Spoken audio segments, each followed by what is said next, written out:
nüüd käin täiskasvanud inimeste pidudel, mis ma tean võib tähendada kas orgiat või midagi väga igavat. Ja mind vaadates, ega te tegelikult ei tea.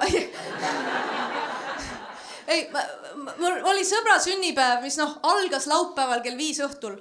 Väga viisakas üritus. Kella 7 kõigil on juba 2 klaasi punast veini joodud mälus. Suurepärane üritus. Ja siis tuleb sõbra naine teisest toast välja. Ütleb, kuulge sõbrad, meil on teile hästi suur uudis ka. Meil on väikest viisi perelisa oodata. Ma mõtlen, et taga sa oled mälus. Ja siis ta ütleb, ja teie saate aidata talle nime valida. Ja siis ma mõtlen, sa oled hull, see on see, mis siin toimub. Ja siis selgus, et nad saavad koera. Sest Eesti paarid ei saa enam lapsi, me kõik saame koerasid Isamaa nimel, see lõpuks ometi. Aga me saime aidata koerale nime panna, mis oli üks ilusamaid hetki mu elus. Nad selgitasid, nemad on läbi lugenud 2,5 koera kasvatamise raamatut, mis pani mind küsima, mis juhtus 3. poole peal. Et kas oli nüüd me oleme valmis või fuck it, tuleb. Võib-olla lapsega on sama lihtsalt. 2 poole peal, fuck it, ei. Siis nad selgitasid, koera nimi peab olema vähemalt 2 silpi, hästi palju täishäälikuid, koer kuuleb täishäälikuid hästi. Ma ütlesin, teate, te olete liiga akadeemilised.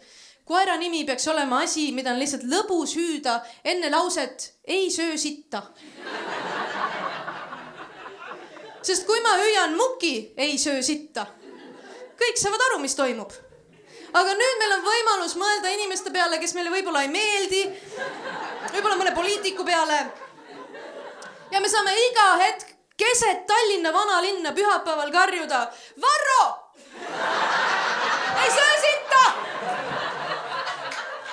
Imeline!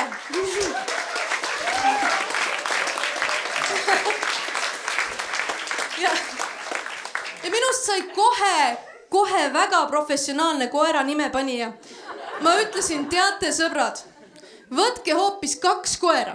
Võtke üks emane ja üks isane koer, sest Eesti riik annab välja väga tänuväärt statistikat laste eesnimedest. Ja vaatame 3-4 aastat tagasi kõige populaarsemaid lapse nimesid, sest koerte mänguväljakud ja laste mänguväljakud on kõrvuti. Ja nüüd taaskord meil on võimalus iga nädalavahetus minna koertega jalutama ja järsku hüüda, Rasmus, Maria, ei söö sitta! 6 last on šokis, kuidas ma vahele jäin, Nende vaesed vanemad on paanikas, ma ei näinud, et mu enda laps sitta sööb. Ja vaesed koerad.